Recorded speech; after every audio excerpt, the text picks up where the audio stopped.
Now we begin, قُل, say. This does two things. This, of course, is a command to the Messenger, sallallahu alaihi wasallam. We talked about qul before. But what does it do? Two things. One, these are lessons for the Messenger. And two, these are lessons, this is teacher training. This is what you go out and say. This is what you need to go and teach the people. Whenever you find qul in the Quran, it is a lesson for the Messenger, sallallahu alaihi wasallam, and it's also what he must go out and teach. What he must go out and preach. He must declare it. He can't just keep it to himself. I'lam huwa Allahu ahad. No, he is Allah the one. Or he's unique. That's just for him to know. But qul, he has to spread it. He has to get it out there. So from the beginning, there's the message of Tawheed connected with the message of da'wah. That's how the surah begins. قُلْ هُوَ اللَّهُ أَحَدٌ. Now, the word huwa. Most mufassirun say huwa is lafz al-sha'n here. Meaning, even if you don't have the word huwa there, the sentence is complete. قُلِ اللَّهُ أَحَدٌ. Say, Allah is one. That's still a sentence. But what's the word huwa doing there? The word he, which I'm translating it as he, a pronoun is used when you are talking about something that's already known. In other words, if I was just talking to you right now and I say, he graduated from college. If out of nowhere I just said to you, he graduated from college, what question would pop in your mind? Man, who are you talking about? I don't know who he is. But when there's a he, that doesn't even need to be mentioned who it is ahead of time. It's so obvious who the subject is, and it's so universally, his greatness is so universally acknowledged that there is no mention to name him first. You can just say he, and everybody's like, yeah, I know who you're talking about. This is called sha'n. Because of the universally known greatness of the subject at hand, you can just say huwa. And so this is for describing the greatness of Allah Azza wa Jal, that the word huwa occurs. Of course, huwa also because it's the answer to their questions. Man huwa, ma huwa, who is he, what is he? What are his descriptions? And huwa, that which you asked about is Allah, hu Allah, hu Allah. And then there's the word ahad. Now another grammatical breakdown, and if you take huwa as sha'n, then what happens is Allah mubtada, ahad, khabar. Those of you who know a little bit of Arabic, subject, predicate. Right? Allah is, and I haven't described ahad yet, it's a beautiful word, but we haven't come to that yet. Another description is that huwa is mubtada, huwa is the first part of the sentence. Allah, the word Allah is khabar, and ahad is khabar thani. What that means in English translation is, say, he is Allah, and then say, he is ahad. There were two sentences fused into one. When you have two khabar, that's what happens linguistically. Two sentences are fused into one. And the way we would translate them is, he is Allah, comma, one. And I actually, one is really not a good translation of ahad, but I'm sticking to it for now before I describe further to you, inshallah ta'ala. So he is Allah, one. Now, the first thing we need to know is the difference between wahid and ahad. Wahid and ahad. The word ahad is, the word wahid, wahid ithnain thalath, this is what? One. Wahid means one. So how come Allah doesn't say, قُلْ هُوَ اللَّهُ wahid? Say Allah is one. That would also mean one.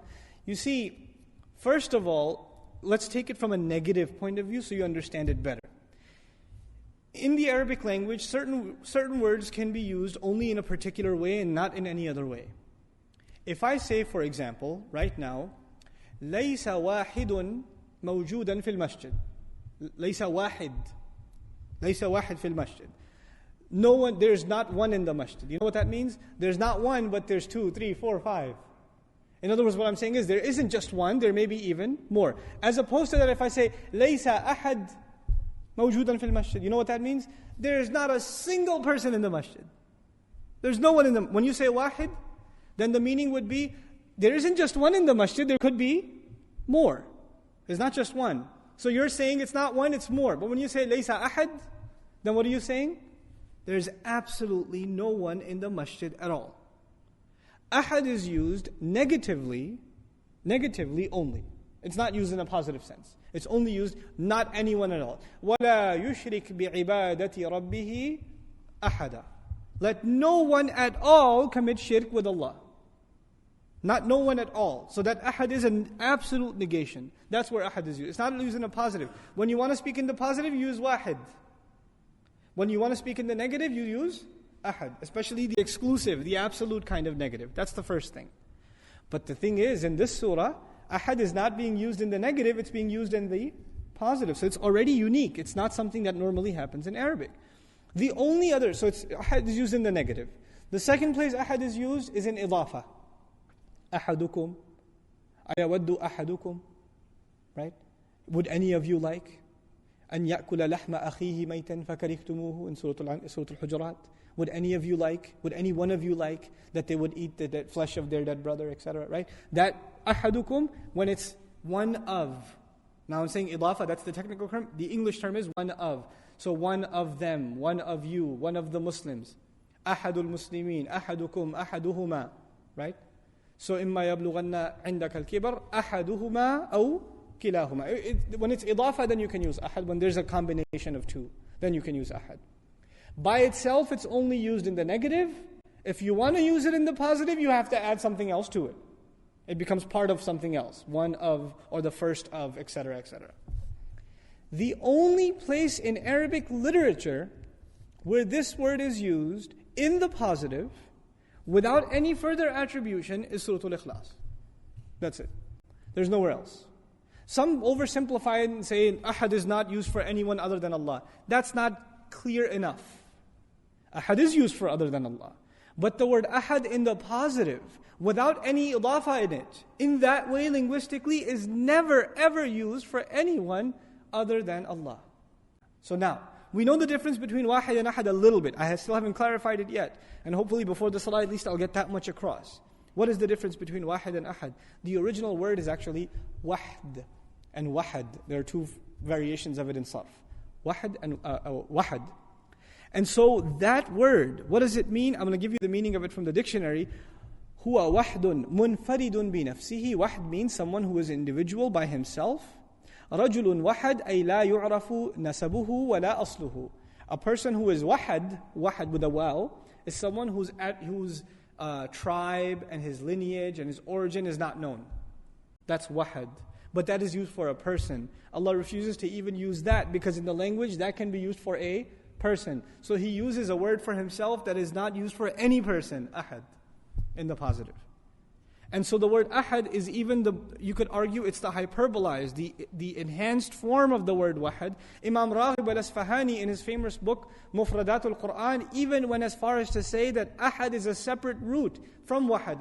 Most say that ahad comes from the root origin, waw, ha and dal. But Imam Raghib says no, ahad is a separate entity by itself. And I'll give you his definition also. He says, أي المنفرد لا نظير له وليس له معه غيره. There is nothing that can be compared to an ahad. There is a unique, singular, sole entity to which there is no comparison possible, and there is no competitor possible, and there is no antonym or opposite possible. There is nothing possible in terms of any sort of affiliation with this one. The one that has no second is ahad. The one for whom the second is impossible. That's ahad. Now, this word used for Allah Azza wa Jal creates, earthquakes in Arab society. They have gods, they believe in gods, but for their gods there's also another God. I can have my God and you can have yours. And their concept of Allah is Allah is there, but He has, angels He took as daughters, ma'adallah, or the Christian community said He took a son, or the Jewish community, a fraction of them, not all of them, a fraction of them said Uzair has been taken as a son of Allah, so they attributed sons and daughters to Allah. In Hindu tradition, what do? In some of the Hindu traditions, they say God became the universe, so God is in the bug and in the tree and in the rock and the stone, and God is running in my veins and all of this stuff, right? This is similar to American transcendentalism more recently in the late 1800s, early 1900s, right? In American literature also, God is in the tree or in nature or in us, and etc., this idea.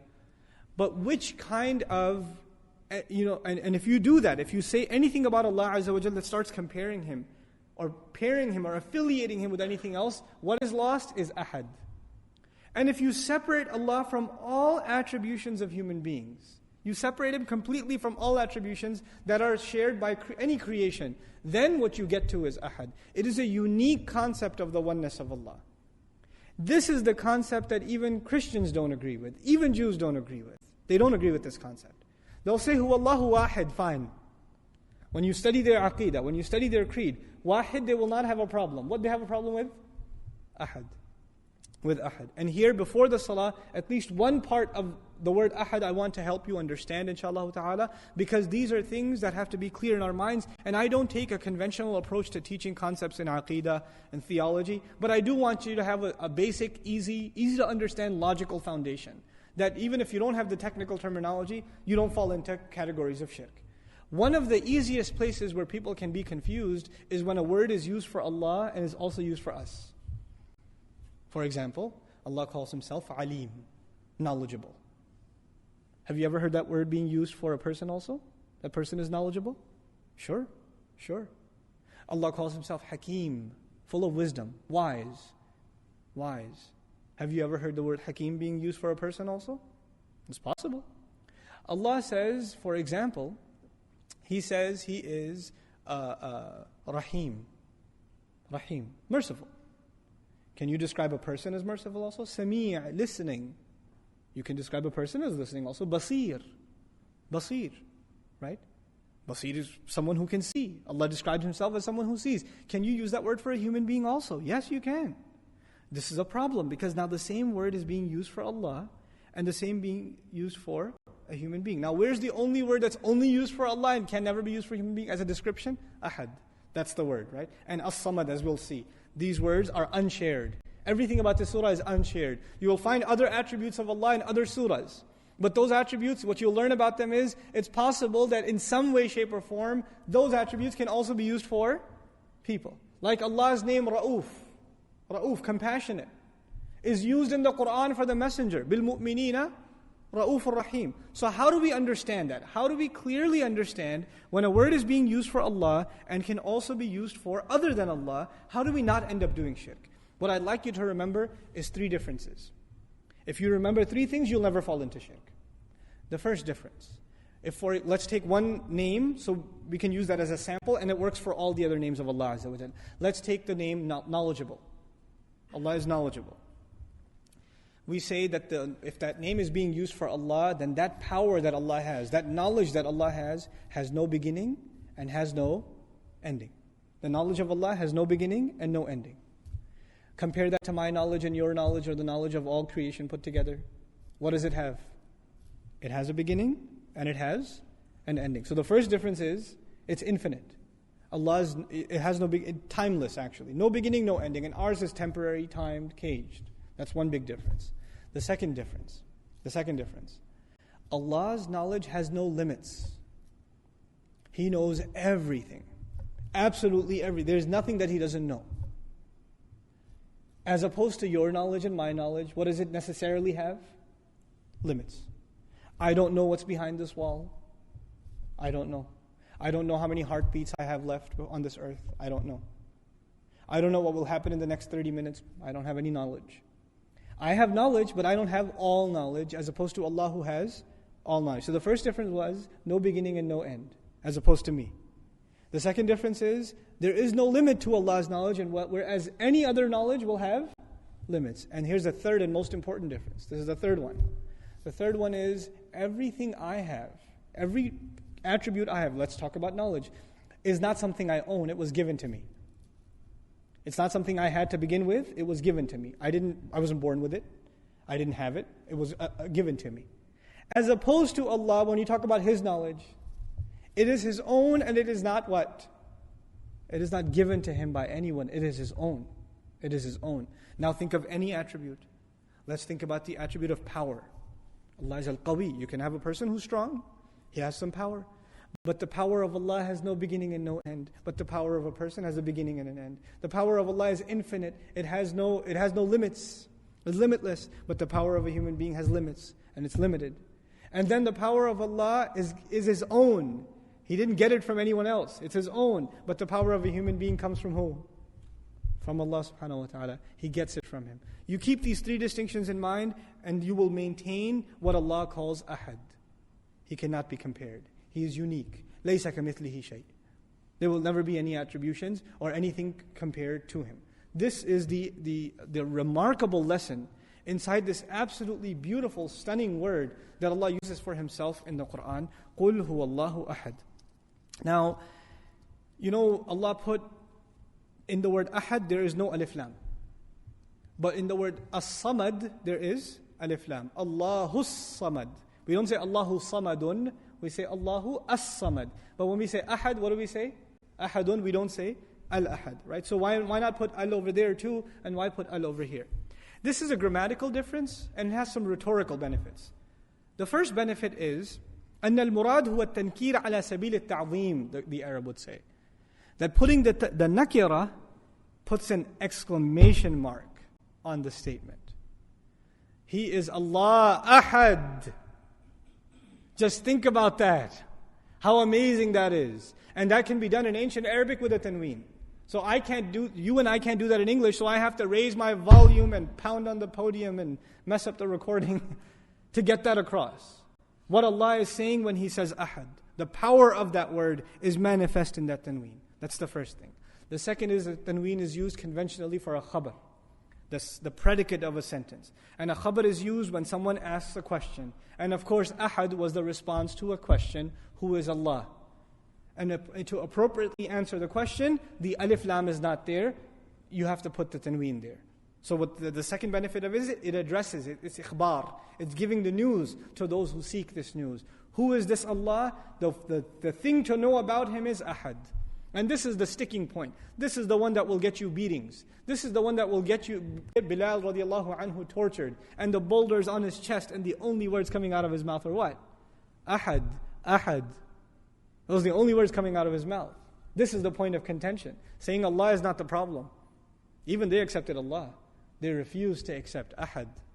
They refused to accept Ahad. SubhanAllah. What an amazing word Allah gave us. There's one story I have to share with you. This is, a friend of mine, he's going to hate it because he's going to watch this and he's going to hate me for it. But I'll have to say this. It's a good friend of mine from Arkansas. Took Shahada. I talk about him all the time, actually. But I'll tell you again. He was a philosophy major, master's degree in philosophy. Your typical upscale, he calls himself, I was a yuppie, he calls himself. The white guy, white family, his wife is also, Anglo-Saxon, if you will, right? And they lived in Arkansas. She's I think doing a PhD in biomedicine. He did his master's in philosophy. He was a librarian at the university. Very philosophical guy, And part of his philosophy major was philosophy of religion. So he studied all these different religions, including, of course, Islam. So they were both agnosts. You know what agnosts are? We're not sure if there is a God. We're not sure if there's not a God. We're just chilling. That's an agnost, right? So he was an agnost. So he's married to his wife and they have their first son. And when they have their son, Tristan, his umbilical cord was tied around his neck several times over. Right? And that's normally what happens when that happens. At childbirth, the child chokes to death. But the child survives. When he sees this happen with his own eyes, he says there has to be a God. There has to be. He says that the agnost leaves agnosticism and says there has to be a God. And so what does he do? He takes his old notes, takes the dust off of his notebook and starts going through his old notes on world religions. Right? So he's taken notes on Catholicism and Protestantism and, various forms of Hinduism and Buddhism and Taoism. There you go, Islam. So he looks at his own notes from years ago on Islam and he reads this. His own writing. This Tawheed thing is awesome. That's what he had written in his own notes, in his own words. This Tawheed thing sounds pretty amazing. And this was his commentary on Ikhlaas. Right? And he came to Deen. So he's a principal of an Islamic school now. Alhamdulillah. But, when you study world religions, you will think at face value, what will seem like, we all believe in one God. It's all the same. They believe in God too. They believe in a merciful God and a powerful God. It will seem to you at face value that yes, we all share one faith. But when it comes to studying Ahad carefully, you will realize how every other religion and every other worldview just starts falling off to the sides. And the only thing left standing is this Deen. This La ilaha illallah. This Muhammadur Rasulullah sallallahu alayhi wa sallam. It's unique, even when it comes to belief in God. Your coworker will tell you, I believe in God too. No. They can believe in some God, but in Allahu Ahad, not yet. Not yet. And we haven't explored what that really means. I'm just looking at it linguistically right now. Theologically, what does it mean? Psychologically, what does it mean? We haven't even explored that yet. We will, inshallah ta'ala, after the salah. But I want to wrap up with one thing, inshallah ta'ala, which is tied to this, so that you have something to ponder over when we make salah. And hopefully the Imam will grace us with the Surah Ikhlaas. This idea of Ahad, one. There's one of the great writers on Islamic theology in Pakistan, actually, Deen, Dr. Deen, commenting on this surah, said something amazing. And I really appreciated it because I think for modern audiences, this kind of stuff needs to be said and heard. Allah created the human being with the knowledge of Himself. The human being knew already there is this highest ideal, Allah Azza wa Jal. And not just that there is a God and He created us and now we can do whatever we want. No, He's the Rabb, He's the Master. My goal in life is to do what He wants. This is my highest ideal. My greatest accomplishment ever can be that I become His slave. That would be the greatest honor I can have. The Messenger of Allah sallallahu alaihi wasallam, his greatest honor, Subhanalladhi asra bi abdihi. He becomes abd of Allah. The slave of Allah is a great honor. That's the goal in life. And Allah pre-programmed that goal inside every single human being.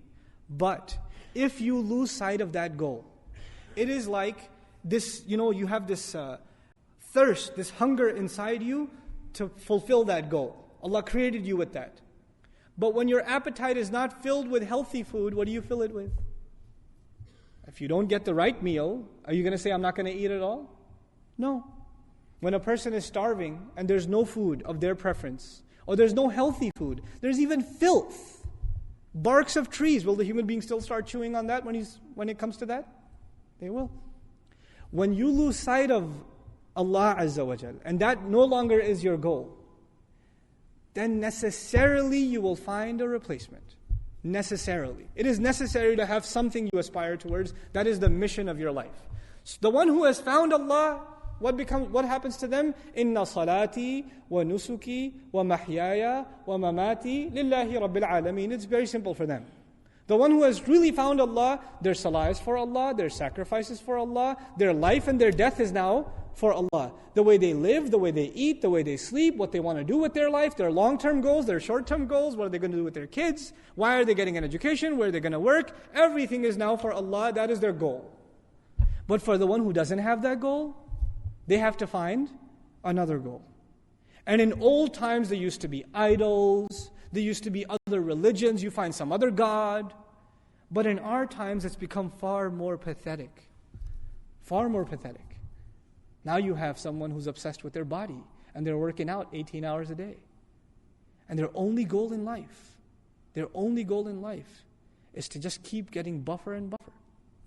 It's the only goal. Take steroid and look sharp, stay on top, keep in shape. Or there's this goal they set with their trainer. I got to do this many reps, or I got to do this many push-ups, or I got to get bench press this many pounds, etc. That's their goal. That has become their ilah. For a person that their life has become about money. Have you met people? They cannot talk about anything except their work. They can't. Yeah, I work at this company, I do this. And the moment they lose their job, they become suicidal because that's all they ever thought about. That's all they ever did with their life. That's all they ever did. That becomes their goal. For some people, it's their children. They live for their children. They do everything for their children. Day and night they think about their children. There is no other thought running in their mind. There is no other goal before them than their children. That is all they run after. When you don't find Him, you will find something else. You will find something else, and you will run after it. And you will give your life to it. And there is no exception among human beings. And today it could be even a slacker. You could ask me, what about a slacker? You know those kids that play 20 hours of video games a day and don't get off the couch? Well, what is their goal? It is to entertain themselves. It is to fry their brain cells behind a screen. That is their ultimate goal. That is what they want to reach. And they're working hard to attain it every day. Right? That's what it becomes. These are the psychological implications of understanding Tawheed. It is easy to say Allah is one. But is He one in my life? Is He the one for me? Or do I have some other one that I'm running after? Or some other thing that I've put before myself? Allah asked this question rhetorically. He says, مَا غَرَّكَ بِرَبِّكَ الْكَرِيمِ. What deluded you from your gracious Master? What was so important to you that you ran after, that you couldn't come after this? Subhanallah. Subhanallah. So when He uses this word, Huwallahu Ahad, its psychological implications, its implications on our attitude towards Allah, and how we think about our life completely changes. Now there is nothing more important to me than making Him happy. Nothing more important to me. than Him being pleased with me. Nothing more important to me than He forgiving me. Nothing more important to me than He would talk to me on the Day of Judgment telling me that I'm successful. He will look towards me. I will not be from the ones He turns away from. وَلَا يُكَلِّمُهُمُ اللَّهُ يَوْمَ الْقِيَامَةِ. Allah will not talk to them on the Day of Judgment. May Allah not make us from those people. These are some of the psychological implications of just internalizing ahad. Ahad. Just that word. What Allah is saying, this is who Allah is. This is what He's supposed to do. And I want to conclude, because it's time for salah, with the following. This is I can't quote Iqbal because I'm terrible at Urdu, but I'll tell you the meaning of the verse. Okay? Though I like the verse myself. So it's poetry. But he says what used to be, he's talking about, it's a poem about Tawheed. It's a poem about Tawheed. And he says what used to be something that burned in the hearts of men, is now a subject of abstract philosophical debate. That's what he says. Now what is Tawheed to us today? Debates, discussions, abstract discussions in theology that have no end to them. No end to them. But what it used to be was something that burned inside the hearts. Am I fulfilling the rights of ahad yet? Am I doing justice to that ahad yet? May Allah make us of the people of Tawheed. May Allah give us in our hearts what burned, the likes of which burned in the heart of Ibrahim alayhi salam and the Messenger of Allah and the Sahaba radiallahu anhum ajma'een. We'll continue the dars on Surah Al-Ikhlaas after the salah. Barakallahu li wa lakum fil Qur'an al-Hakim wa nafa'ni wa iyyakum bil ayati wa dhikr al-Hakim. Wassalamu alaikum wa rahmatullah.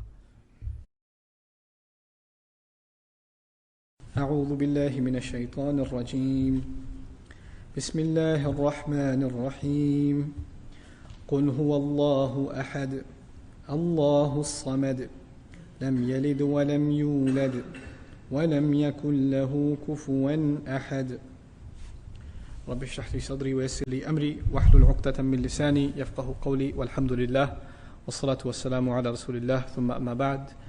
We are moving on to the phrase or the second ayah of Surah Al-Ikhlas, Allahu Samad.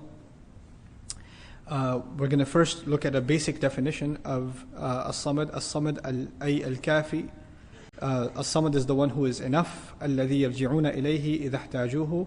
The one who they return to whenever they have a need of Him. هُوَ الَّذِي يَكْفِيهِم. He is the one who is enough for them. وَيَسُدُّ حَاجَاتِهِمْ وَأَسْئِلَتَهُمْ الَّذِي يَصْمِدُونَ إِلَيْهِ. And He is the one who fulfills all of their needs and answers all of their questions, the ones that they attribute to Him or turn to Him with عند الحاجة, at the time of need. هذا معنى الصمد. This is the meaning of صمد في اللغة. صمد إليه أي توجه إليه. And linguistically speaking, when you use the word صمد as a verb, it means to turn attention towards someone. وطلب منه الحاجة, or to demand from them the fulfillment of a need. المصمود إليه هو السيد المتوجه إليه. Al-Masmud is the word Masmud is actually what Samad implies, is the one to whom people turn in time of need. Another meaning, so that's one meaning I'd like you to remember, Samad, one you turn to in time of need. The second meaning, Samada ilayhi ay qasadahu. The second verbal meaning is when you make someone your goal, that you aspire to reach them, or you aspire to please them, or you aspire to attain them, etc., etc. When you attribute someone as your goal, they become a samad. So Allah is saying that He is the one we turn to in need, and He's also calling Himself the ultimate goal. He is the goal of what we do. And of course, this is one of the reasons this is called Surah Al-Ikhlas, because sincerity, Ikhlaas, is when we do things and the goal of it is always Allah Azza wa Jal. So that's included in the meaning of as-samad. وَالصَّمَدْ أَيْضًا الْغَنِي الَّذِي لَيْسَ فَوْقَهُ أَحَدٌ. One of the meanings of samad also is the one who is not in need of anyone else, and no one can overpower them or be above them in status or in any attribute. الَّذِي لَا عَيْبَ فِيهِ. The one who has no blemishes or no faults in him. من الرجال الذي ليس فوقه أحد. It's used also in Arabic literature. It's used for a person also, the one who cannot be overcome, meaning can't be overcome in battle. You can't outdo them in business or in their leadership or in their eloquence. Then they're also called a fixture, a samad. Okay, so this is from a linguistic point of view. Additionally, Mufassirun comment, as-samad implies azimul jalala. That's one thing, that he's incredible and great in terms of His glory. Ad-Da'im al-Khalid, he's the everlasting. Al-maqsood li qada' al-hajat, we talked about that, the one who is turned to fulfill needs. This is important now. Shay'un samad. The word samad is used as an adjective also. Something that is samad. Musmat la jawfa fihi, or jawfa lahu. It is referred to as something that is solid with no holes or emptiness inside. Something that is through and through pure one thing, like a pure brick of gold could be samad. Or a boulder with no possibility of any air or water getting in could also be called, an attribute of it could be samad, meaning something absolute and concrete without any flaw, right? That's one of the meanings. And this meaning is important to appreciate because we give Allah Azza wa Jal names. And a name is like the shell. It's the outside. But then Allah Azza wa Jal actually manifests and fulfills every one of the names we give Him. And He fulfills them in the absolute sense. Is it possible that you give someone a name like noble? That's what you call them on the outside, but on the inside they're really not that noble. It's possible, right? You call someone powerful, but on the inside there's still weakness. It's possible. But when we call Allah any name, now because He is as-Samad, He fulfills that name in the absolute sense. Which is why I gave you that 3 distinctions earlier on. This is part of now as-Samad. Grammatically speaking, Allah as-Samad plays a very interesting role in the surah. One grammatical explanation of Allah as-Samad is that it is al-badal, it is a replacement of the original subject of the sentence, Allah. Meaning, قُلْ هُوَ اللَّهُ أَحَدٌ قُلْ هُوَ اللَّهُ الصَّمَدُ أَحَدٌ. It's replacing the mubtada, the original mubtada, and this is badal also. Okay? In other words, Allah the Absolute is the only one for which there can be no second. So it's further explaining that first sentence. This is tafsir of the first ayah by the second ayah. You know? This is one way it's understood. The way it's understood is that it's going further from where it began and it's repeating the word Allah again because Allah is giving Himself descriptions that the Arabs who talked about Allah did not give Him. They would also say Allah created. They would also say Allah is merciful. What they wouldn't say is Ahad or Samad. So He's mentioning Allah Ahad, Allah As-Samad. And As-Samad has Alif Lam in it, which is for absolute.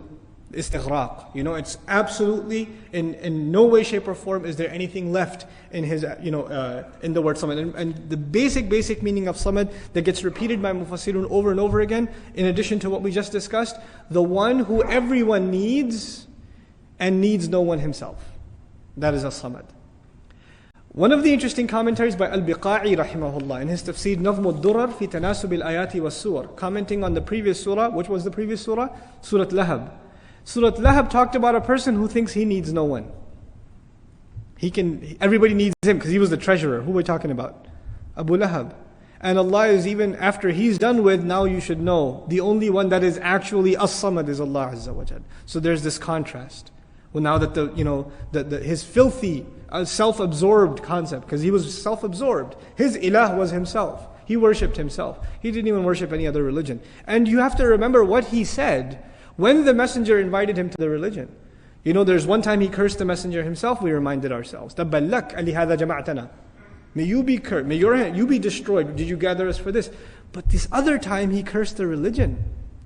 And when he cursed the religion, what was his criticism? تَبَّلْ لِهَذَا الدِّينِ أَنْ أَكُونَ سَوَاء.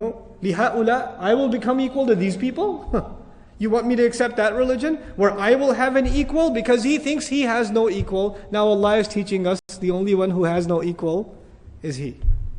He's the only one absolute and He's the only one that is Ahad. Now we get to the logical conclusion.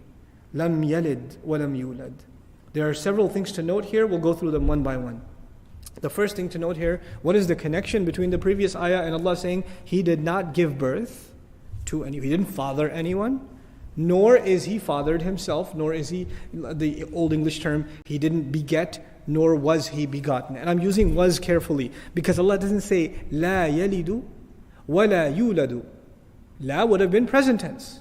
He does not beget, He is not begotten. Allah used lam. And lam forces the meaning of a verb to the past tense. It forces, so I'm translating, He did not beget, He did not father, nor was He fathered. So the first thing we have to figure out is the benefit of the past tense in this ayah. Why use the past? And why not say he does not father and he is not fathered? Why not? Well, the latter makes logical sense. The fact, lam yulad, he wasn't born of anyone, makes sense because birth happens in the past. So that makes sense. But why not protect shirk from the future too by saying la yalid? He does not give birth. Well, one of the problems with that would have been, if you say he does not give birth, that doesn't necessarily negate that he did not give. He did not father. So that leaves room for shirk in the past. Leaves room for shirk in the past. That's one thing.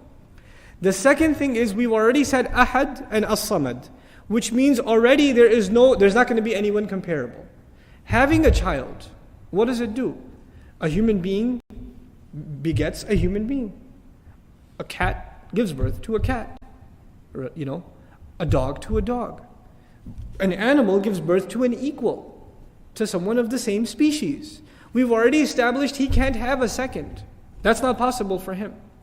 And this attribution of Allah having, ma'adallah, a son, like the Christian community or some segments of the Jewish community, or Allah having daughters, like some segments of the mushrikun who said that He took angels as daughters, these attributes were not made of the present or the future. Where were these allegations made from?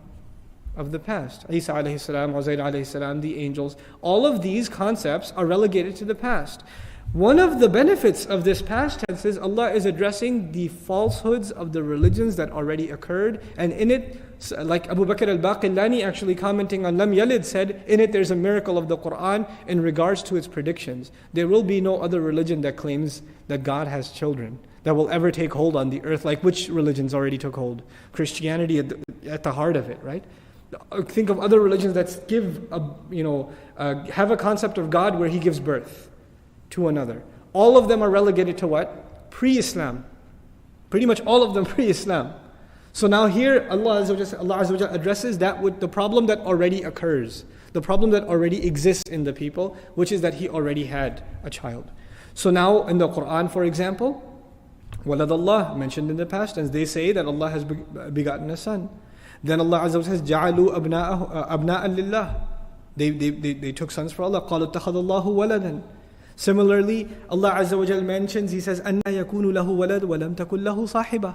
How can he have a son when he doesn't even have an associate, meaning a spouse? And the word spouse, one word for that is صاحبة, another is kufu, and that's coming in this surah. وَلَمْ يَكُنْ لَهُ كُفُوًا أَحَدٌ. That's coming in this surah. But then what I wanted to bring to your attention is something that is not often overlooked when we study Lam Yalid wa Lam Yulad. It's very clear to a Muslim. Allah Azza wa Jalla does not share attributes with His creation. Giving birth, having a child, or being born himself means you have a beginning and an end. When you're born, you will also die. And when you were born, which means you didn't exist at some point. And that takes away from Godhood itself, from divinity itself. So we never attribute those things to Allah. That's very simple. But that's when we talk about Allah Azza wa Jal. But doing this kind of shirk also has a psychological disease, you can call it a disease of the heart if you want to use spiritual terms, associated with it. And I want to bring that to light. What is the disease of the heart? Not the disease of the mind, but of the heart that is associated with saying that Allah has a son. What comes with that? Look, I'll give you a worldly example. Imagine that you got a job and the boss is really strict, but the manager under the boss is your cousin and he likes you. Okay, so the boss is strict, but the manager is a cool guy and he's your cousin. You hang out with him and he's good with you. Okay, so when you slack off at work, what are you hoping for? Even if you get in trouble, who's going to come in the way? Your cousin's going to come in and say, look, this guy's with me. He's okay. Even if the boss is strict, the manager will deal with it. I don't have to deal with it. But I'm really not talking about a manager or your cousin. I'm talking about why people do shirk. One of the core psychological reasons people do shirk. They figure Allah will exact justice. He created me, He gave me. I'm going to have to answer for the things He gave me. I don't know if I want to do that. But if He has a son, or He has someone He loves, and I make sure I make them happy, I don't have to make Him happy, I just have to make them happy, then what's going to happen on the Day of Judgment? If He comes after me, who's going to come in between? No. I got these guys. They're with me. It's okay. Let them slide. Right? That is the psychology of shirk. Now, the previous ayah said, the one who everyone should turn to is as-samad. What does it mean? The one who everyone turns to? The one who everyone, part of the meaning, everyone turns to? And Allah is saying, if you only should be turning to me, there's no need for you to give me a son and a daughter. There's no need for you to put anyone in between. Why did the mushrikun put idols in between? Why? Because they will make a good case before Allah. That's what they will do. Set someone up in between you and Allah. And by the way, even the Muslims who commit shirk, who go and worship graves and make dua to people that have passed away, why do they do that? Because they have haram businesses. They know they're doing really bad stuff. So they can't fess up to Allah. So what do? Let's set up someone in between. I'm going to donate like 50% of my liquor store earnings to this, to this grave over here, or this whatever temple. And then this guy, hopefully, will make a good case for me. That's the psychology of shirk. So because Allah used the word as-samad for him, there's no base left now. You can't turn to anyone other than Allah because He is as-samad. He's the absolute one to be turned to. And so this is a logical continuity. This removes from the people the need to attribute such things to Allah Azza wa Jal. So now we come to the final ayah, وَلَمْ يَكُنْ لَهُ كُفُوًا أَحَدٌ. Now if he doesn't give birth and he's not begotten himself, the word kufu in Arabic is used for spouse, but more than that, interestingly in Arabic literature, kufu is also used for your enemy that's equal to you in battle. Like two guys that are equally good in a fight. Like the younger guys here know Ken and Ryu, right? If you're equally good, then kufu. And it's also used in marriage. I don't know why they made the parallel, but tells you a lot about Arab marriages back in the day, I guess. But what it is when someone is comparable to you, toe-to-toe with you, in modern expression, toe-to-toe with you, someone who is on par with you, comparable to you, has the same skills, has the same status, has the same ranking as yourself, such a person is called kufu. And so you marry someone who is compatible with you, the same as you, the same level of intellect, the same, circle, social circle, etc., etc. So that's such a marriage became you and your kufu, right? Now this word is used for Allah Azza wa Jal. He says, وَلَمْ يَكُنْ لَهُ كُفُوًا. And He never had any counterpart, anyone that can be compared to Him, anyone that could be toe-to-toe with Allah Azza wa Jal. All of this, what we're learning here is tafseer of one word. What word? Ahad. قُلْ هُوَ اللَّهُ أَحَدٌ. When we learn that word ahad, everything else that we're learning in this surah is a consequence of that word. Allahu Samad is a consequence. Lam yalid wa lam yulad is a consequence. Wa lam yakul lahu kufuwan ahad is also a consequence. But in this, there's something else. Wa taqdeemul aham ula. You see, in Arabic grammar, this is why grammar is it's a geeky subject to study, but the benefits of it. SubhanAllah. Wa lam yakul lahu kufuwan ahad is actually not grammatically the expected sequence. Wa lam yakun ahadun kufuwan lahu. That is the grammatically expected sequence of the sentence. But Allah rearranged pieces of this sentence. Ahad is at the end, right? And then lahu is in the beginning, and kufu is in the middle. The original sequence was going to be, Allah was to be mentioned at the end. The one who was going to be counterparting Him was going to be mentioned in the beginning. Ahad. Now, in this sentence, what's the most important entity? Lahu refers to Allah. Kufu, the counterpart. Ahad, anyone else. So which is the most valuable words? Lahu. And part of Arabic rhetoric, al-aham ula. The most important should, al-awwal. The most important should come first. Allah mentions Himself first before He mentions everything else. He says ahad, one of the meanings of ahad is al-awwal also. Not just laysa lahu thani, ahad means for the one for whom there is no second, but also the one that comes first. And even in the sentence, Allah mentions Himself first. That's one benefit. The other benefit is ikhtisas. It is He who never has a counterpart, meaning everyone other than Him will always have a counterpart. You will have a general, there'll be another general. You'll have a king, there'll be another king. You'll have one false god, you'll have another false god. You'll have one rich person, you'll have another rich person. You'll have one planet, another planet, one star, another star. Everything that is in existence will have a kufu. But it is only he that will not. And where did I get that only he? Because lahu is earlier. وَلَمْ يَكُنْ لَهُ كُفُوًا أَحَدٌ.